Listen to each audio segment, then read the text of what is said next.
నమస్తే, welcome to federal Andhra Pradesh. నేను మీ SSV Bhaskar Rao. ప్రభుత్వ ఆసుపత్రులు, ప్రధాన ఆసుపత్రుల్లో పనిచేసే వైద్యులు లేదా ప్రొఫెసర్లు ప్రైవేటు ఆసుపత్రులు నిర్వహిస్తే ఎలా ఉంటుంది? ఆ ఆసుపత్రులపైన తనిఖీలు, అజమాయిషీ లేకపోవడం వల్ల ఎన్నో అనర్థాలు జరుగుతున్నాయని చెప్పడానికి తాజాగా చిత్తూరు జిల్లా మదనపల్లెలో వెలుగు చూసిన ఓ సంఘటన తీవ్ర కలకలం రేపింది. ఇదే వ్యవహారం రాష్ట్ర వ్యాప్తంగా సంచలనం రేకెత్తించింది. మదనపల్లి కేంద్రంగా నడుస్తున్న గ్లోబల్ ప్రైవేట్ హాస్పిటల్లో కిడ్నీలు మార్పిడి చేయడం ద్వారా వ్యాపారాన్ని సాగిస్తున్నారనే విషయం ఓ మహిళ మరణించడంతో ఈ సంఘటన వెలుగులోకి వచ్చింది. అంటే ఈ వ్యవహారం కొన్ని నెలలుగా గుట్టు చప్పుడు కాకుండా సాగుతున్నప్పటికీ వైద్య ఆరోగ్య శాఖ అధికారుల పర్యవేక్షణ, తనిఖీలు లేకపోవడం వల్ల ఈ వ్యవహారం నిరాటంకంగా సాగుతున్నదనే విషయం వెలుగు చూసిందని చెప్పడంలో ఏమాత్రం సందేహం లేదు. ఈ సంఘటనలో ట్విస్ట్ ఏంటంటే, మదనపల్లి పట్టణంలో గ్లోబల్ ఆసుపత్రిని ఏర్పాటు చేసింది కూడా అన్నమయ్య జిల్లా DCHS ఆంజనేయులు. DCHS అంటే ప్రభుత్వ ఆసుపత్రులను సమన్వయకర్తగా వ్యవహరించి పరిపాలనా వ్యవహారాలను పరిశీలించడంతో పాటు పేదలకు మెరుగైన వైద్య సేవలు అందించడానికి అవసరమైన చర్యలని తీసుకోవాల్సిన DCH ఆంజనేయులు ప్రత్యేకంగా మదనపల్లిలో ఓ ప్రైవేటు ఆసుపత్రిని ఏర్పాటు చేసుకున్నారు. ఇందులో కూడా మదనపల్లి ప్రభుత్వ ఆసుపత్రిలో డయాలసిస్టులుగా పనిచేసే టెక్నీషియన్లే ఇక్కడ సేవలు కూడా అందిస్తూ వ్యాపారం సాగిస్తున్నారనే విషయం తాజాగా సంఘటన వెలుగు చూసింది. అసలు విషయంలోకి వస్తే, విశాఖపట్నం జిల్లా ఆనందపురం మండలం బొడ్డుపాలెం గ్రామానికి చెందిన యమునకు 8 ఏళ్ల క్రితం ఆమె భర్త చనిపోయాడు. అయితే ఈమె గాజువాక ప్రాంతంలో ఏదో చిన్నపాటి పనులు చేసుకుంటూ జీవిస్తోంది. ఆర్థిక ఇబ్బందులున్నాయా లేదా మరో కష్టమో తెలియదు కానీ మదనపల్లి గ్లోబల్ ఆసుపత్రిలో లింకులు ఉన్న గాజువాక ప్రాంతానికి చెందిన దళారులు యమునను ఆశ్రయించారు. కిడ్నీ విక్రయిస్తే 8 లక్షల రూపాయలు చెల్లించడానికి అవకాశం ఉంటుందని ఆమెకు మాయమాటలు చెప్పారు. 2 రోజుల కిందట యమునను తీసుకుని మదనపల్లి గ్లోబల్ ఆసుపత్రికి తీసుకుని వచ్చారు. ఇక్కడ ఆపరేషన్ జరిగిన తర్వాత అనారోగ్యానికి గురైన యమున ప్రాణాలు కోల్పోయింది. దీంతో అసలు కథ మలుపు తిరిగింది. అంటే మదనపల్లి కేంద్రంగా కిడ్నీ రాకెట్ల ముఠా పనిచేస్తుందనే విషయం బాహ్య ప్రపంచానికి తెలిసింది. ఇదిలా ఉంటే యమునను తీసుకువచ్చిన బృందంలో 3 ఉన్నారు. వారిలో ఓ మహిళ యమున కుటుంబీకులకు సమాచారం అందించింది. అంటే యమున తల్లి సూరమ్మకు సమాచారం తెలియడంతో వెంటనే ఆమె సూరిబాబు అనే తమ బంధువులను ఆశ్రయించింది. వెంటనే ఆయన ఎవరైతే యమునను తీసుకొచ్చారో ఆ బృందంలో ఉన్న మహిళతో సూరిబాబు మాట్లాడినా వారు ఎక్కడ ఉండేది ఆసుపాసులు చెప్పడానికి ప్రయత్నం చేసినా వారు సమాధానం చెప్పలేకపోయారు. దీంతో సూరిబాబు తిరుపతి పోలీసులకు 112 డయల్కు చేయడం ద్వారా సమాచారం చేరవేయడంతో అసలు ఈ నంబర్ ఎక్కడ ఉందనే విషయాన్ని పోలీసులు లొకేట్ చేసి వెంటనే మదనపల్లి 2 టౌన్ పోలీసులకు సమాచారం అందించారు. వెంటనే రంగంలోకి దిగిన 2 టౌన్ SI రాజారెడ్డి అసలు కథను, జరిగిన వ్యవహారాన్ని బయటికి తీసుకువచ్చారు.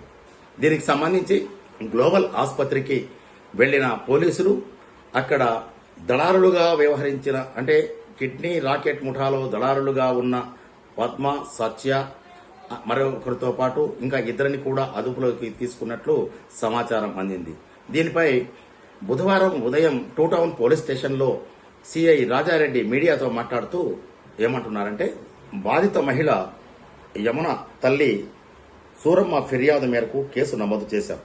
దీనికి సంబంధించి చిత్తూరు జిల్లా DCHS ఆంజనేయులు కిడ్నీ ఆపరేషన్ చేసిన బయటి డాక్టర్ ఒకరు, పద్మ, సత్య, సూరిబాబు, బాలరంగడు, మహారాజులను అదుపులోకి తీసుకున్నామని ఆయన చెబుతున్నారు.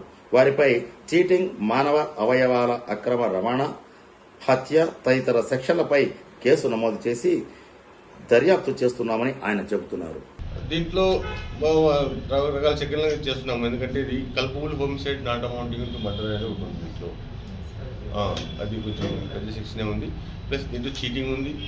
ఇంకా రకరకాల sections, human organs transplantation section స్పెషాలిటీలు కూడా ఉన్నాయి. అవన్నీ కూడా నమోదు చేస్తాను. ఆసుపత్రి నిర్వహణ ఉంది. గ్లోబల్ హాస్పిటల్ మేనేజ్మెంట్ ఎవరైతే ఉన్నారో ఆయన ఇనిషియల్ బయట పెడతాం. దాని గురించి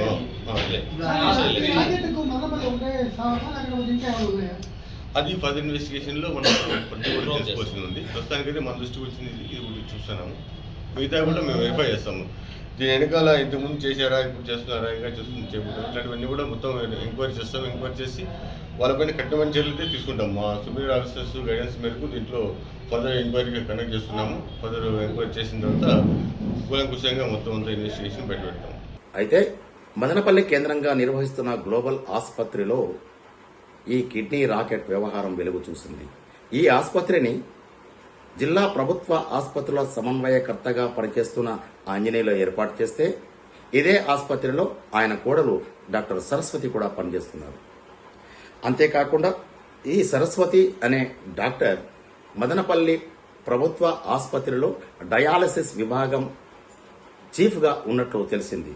ఈమెతో పాటు ఇదే ఆసుపత్రిలో బాలు అనే వ్యక్తి, పుంగనూరు డయాలసిస్ కేంద్రం మేనేజర్ వెంకటేష్ నాయక్ పాత్రపై కూడా పోలీసులు దృష్టి సారించారు. అంటే ఈ ముగ్గురు ప్రభుత్వ ఆసుపత్రికి వచ్చే రోగులను పరీక్షించడం, డయాలసిస్ అవసరమైన వారిలో ప్రధానంగా కాస్త ఆర్థిక స్థిరత్వం ఉన్న వారిని గుర్తించి వారికి కిడ్నీలు మార్పిడి చేయిస్తామని నమ్మబలకడం ద్వారా డబ్బులు వసూలు చేసి ఈ వ్యవహారం నడిపించడానికి వీలుగా 2 తెలుగు రాష్ట్రాల్లో దళారుల నెట్వర్క్ను విస్తరించినట్లు కూడా పోలీసులు సందేహిస్తున్నారు.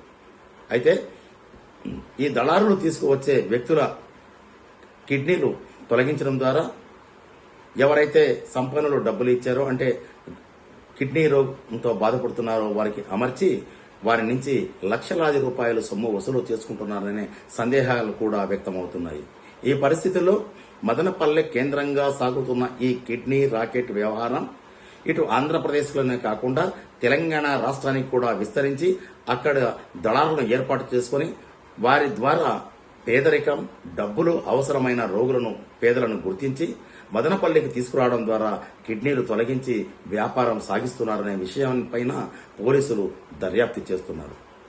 ఇది పూర్తి స్థాయిలో దర్యాప్తు పూర్తయితే మదనపల్లి కేంద్రంగా గ్లోబల్ ఆసుపత్రి నిర్వాహకులు అంటే డీసీహెచ్ఎస్ ఆంజనేయులు, ఆయన కోడలు డాక్టర్ సరస్వతి కిడ్నీలు విక్రయించడం ద్వారా ఎంతమంది నుంచి సేకరించారు, ఎందరికి ఇలా మోసం చేశారు, అంతేకాకుండా ఈ దళారుల నెట్వర్క్ ఏ మేరకు విస్తరించి ఉందనే విషయంపైన పోలీసులు దర్యాప్తులో తేలాల్సి ఉంది.